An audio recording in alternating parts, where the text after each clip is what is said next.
신고를 받고 출동한 경찰이 탑차를 살핍니다. 짐칸을 열어보니 도살된 개를 담은 상자가 한가득 실려 있습니다.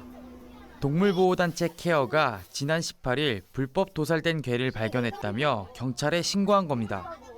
케어는 춘천 소재 A 도축장을 동물보호법 위반 혐의로 고발했습니다. 동물보호법은 목을 매다는 등의 잔인한 방법으로 동물을 죽이는 행위를 금지하고 있습니다.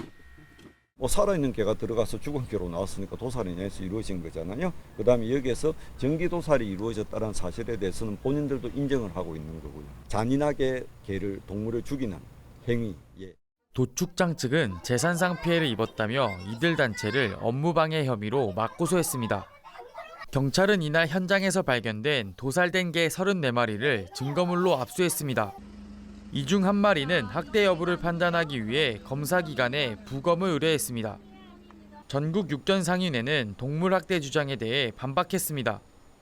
축산물위생관리법에서 정한 가축의 도살 처리 기준에 따라서 도축했기 때문에 동물학대에 해당하지 않는다는 겁니다. 하지만 이 법에서 정한 가축의 범위에 개는 포함되어 있지 않습니다. 개를 어떻게 도축해야 하는지 명확한 규정이 없는 겁니다. 축산법에는 개를 가축으로 정의하고 있지만 축산물위생법상 도살이나 가공이 가능한 가축에는 개가 포함되어 있지 않습니다. 주변장은 저희가 관할하는 사항이 아니고 인허가권이 없어요. 그리고 그게 법에도 없고 사항으로도 저희가 축산물위생관리법에 따라서 육견상인회는 법이 없는 상황인 만큼 합법으로도 불법으로도 규정할 수 없는 상황이라 주장했습니다. 그러면서 정부가 법에 사각지대를 만들어 놓고 방치하고 있다고 비판했습니다. 양측의 주장이 부딪히고 있는 가운데 대법원은 지난 2020년 전살법으로 개를 도살하는 것에 대해 동물보호법 위반이라는 취지의 판결을 내린 바 있습니다. 하지만 개 식용 문제에 대한 명확한 법 규정이 없는 상황이 지속되면서 여전히 비슷한 방식으로 도살이 이뤄지고 있습니다. 춘천시는 우선 춘천 지역 내 도축장 2곳에 대해 학대 행위가 없었는지 추가 조사할 계획입니다.